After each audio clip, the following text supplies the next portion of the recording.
You know, I've been thinking of classic animation lately, and I found a couple things at this dollar dollar store, but it was like 50 cents since it was the disc only. So, I came across something a while ago that I thought, let's finally get to talking about it. I have here three DVDs of some classic Fleischer Studios cartoons here. Superman for the first one here. Superman, this is the 1940s cartoons. It was theatrical shorts, if I remember correctly, because back in the golden age of animation, these types of things, if you weren't Disney putting your animation movies in theaters, you were pretty much making animation shorts to play at the start of a movie in theaters, because, there was no home video back then, and there was no, well, there might have been cable television later on, but this is the 20s through the 40s. I don't know if they had too much of that. I don't know if every home had an access to that. It might have just been a rich people thing, but in regards to the theater, it was something that everybody could go to. You grabbed a dime, you grabbed a quarter, you took the family to the theater for the night, and we watched the same movie for the 15th time. But hey, they keep showing films, they keep re-showing older films, and they would put an animation short at the start, depending upon the company that owns it. For example, if you're going to watch a Warner Brothers movie, you probably see Looney Tunes or Merry Melodies at the start of the film. If you went to see a Paramount film, you would see a Paramount animation short. If you went to see MGM, you would see those shorts, And it was crazy. It was fantastic to see that type of era historically, reading about it. Obviously, I wasn't there, but it was an interesting time period in regards to animation. They would throw almost pretty much everything he was shown in theaters. So big crowds got to see these things and comment on them and laugh and enjoy the techniques and pioneers of animation on display. And one of the pioneer inventions, if I remember correctly from how I learned about this, is the rotoscope.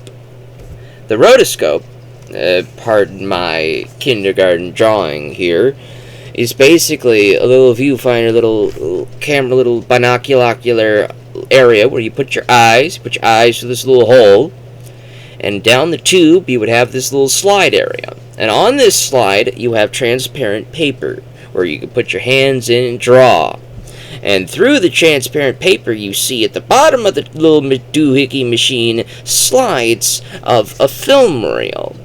So basically, to rotoscope something, like we rotoscoped Superman. Superman was actually had a live-action person make a lot of movements, and then the animator rotoscoped over the actor's movements and drew Superman's cape and everything on over him, so that Superman's movements in the theatrical short would feel real, would feel live-actiony.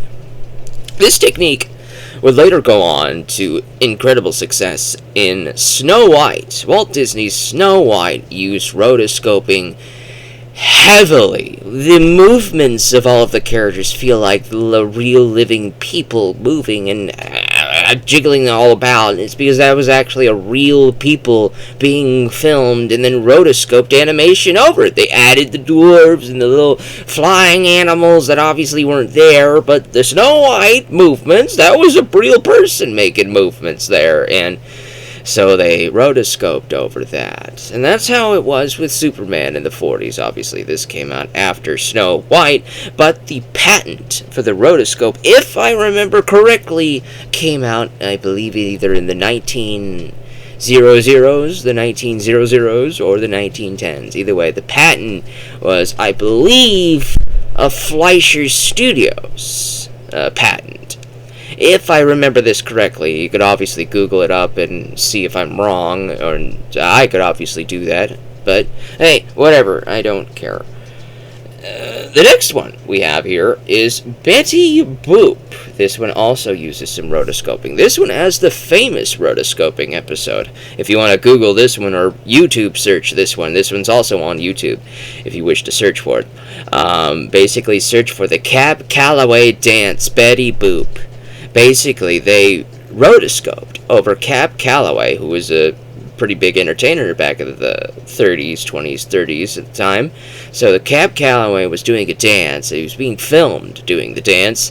And so they took that film reel of Cab Calloway doing a dance, and they rotoscoped a ghost doing Cab Calloway's dance instead in a Betty Boop episode, and it was fantastic. It was fantastic to watch. Betty Boop is very music-oriented.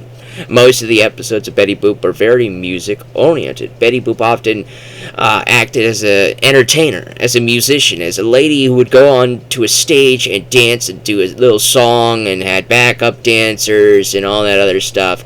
And it was pretty fantastic. And there's a lot of rotoscoping going on. Obviously, Betty Boop's head is a little bit way too big for being a normal human head, but that's animation for you. That's what we can do in animation. We can make things happen that can't actually happen. And what better way for me to segue into that than with Felix the Cat, probably the oldest property of these three DVDs. Felix the Cat has plenty of episodes. All of these, pretty much Betty Boop, Superman, Felix. You can watch a lot of these shorts on YouTube right now, since a lot of it's in the public domain. A lot of it is. For example, they would often commission Superman to shoot war shorts. You know, like the World War II was happening in the 40s. You know, the early 40s, World War II was happening. So they have Superman go off and fight the Axis powers. Superman would go off and do that in some of those shorts, and I think those episodes would end up being paid for or sponsored by the military or something as a propaganda or band, propaganda to get people to sign up and all that good stuff. You know, they did that in Looney Tunes as well. Plenty of Looney Tunes episodes were sponsored by the military because Leon Schlesinger did a lot of marketing and selling Looney Tunes shorts to try to get some sponsorships. So there were a lot of war shorts with Looney Tunes. There were quite a few with Superman, and of course, we have Felix the Cat. I don't think there's any war shorts with Felix the Cat, but there are a lot of silent film era ones. Felix the Cat is probably one of the oldest cartoon icons. Probably one of the oldest, if not the oldest, which I don't exactly wish to feel like looking that up, but he is definitely one of the oldest. He was out there in the 20s, in theatrical shorts, in the silent picture area, in the silent film era. Felix the Cat, you would have a bunch of silent film reels in black and white of Felix doing all sorts of crazy things, and they would add music in the background. On this DVD, the silent film era Felix shorts would have some boogie woogie piano playing, and other versions of the shorts would have other types of music playing. It just depends on which version of the cartoon you're watching, because that's how it is with silent pictures. You just put whatever music you want under it. Nosferatu, obviously, the 20s for the Nosferatu, the silent picture Nosferatu, has lots of different scores, different sound backing versions that you could watch. A couple of them are on YouTube if you find them. Films like Metropolis, Hunchback Notre Dame, Dr. Jekyll and Mr. Hyde. You know, these are all silent films, and they just have music that they put in after the fact. And a lot of them would probably have different music depending on the theater you played it in. You know, it's crazy. It was a crazy time back then. And here's Felix the Cat, and this one's probably the most Looney Tunes feel cartoons in this set. Felix, especially the silent film era, Felix has such trippy animation. It is fantastic. What is a good comparison to compare?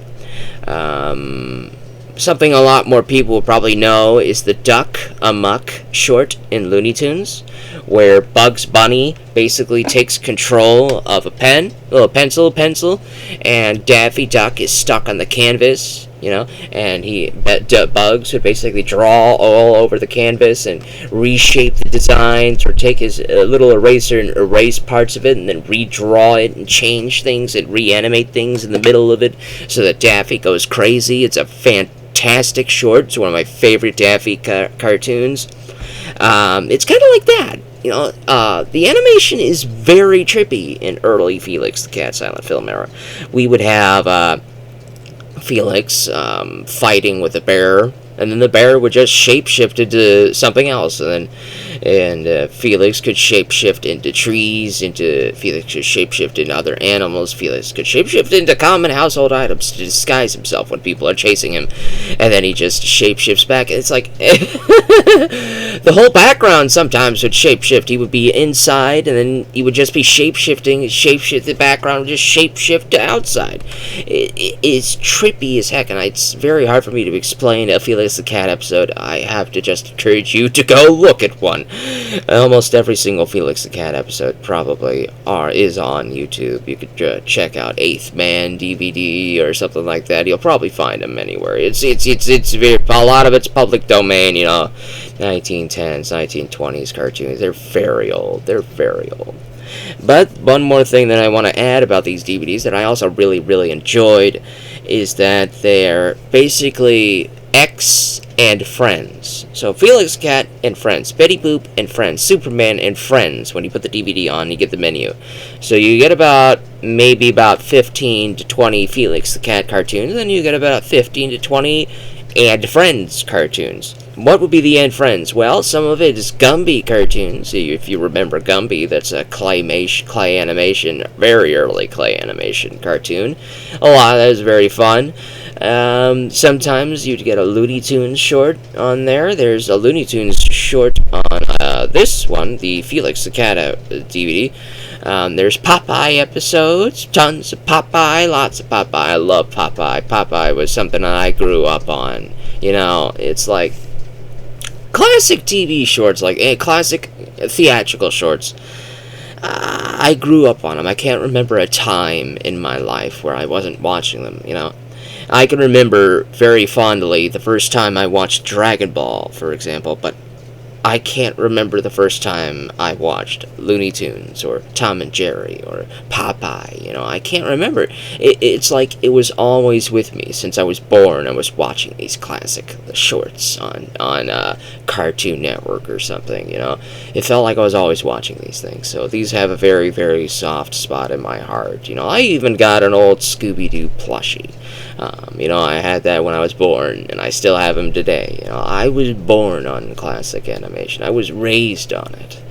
And I'm never going to stop loving any opportunity I get to talk about it and just share classic animation, because I think classic animation techniques should never die. Speaking of classic animation, there is a movie playing in theaters, and a pretty wide release actually, of the Looney Tunes currently. It's called The Day the Earth Blew Up, and it stars Daffy and Porky Pig in a crazy, wacky little adventure, and you definitely need to go see it. The film had a $15 million budget. It just passed $6 million in revenue. It needs to pass $15 million before its theatrical run ends. I need to encourage every single one of you to go and see that movie. Go and see it twice. See it thrice. I don't care how many times you see it, so long as it's once. It is 2D animation. 2D! The last time we had one of those in theaters was Princess and the Frog! That was in the 2000s era! That was a long time ago! And this is the first time we've had 2D animation in theaters again! Go and support 2D animation. I do not want to see it die.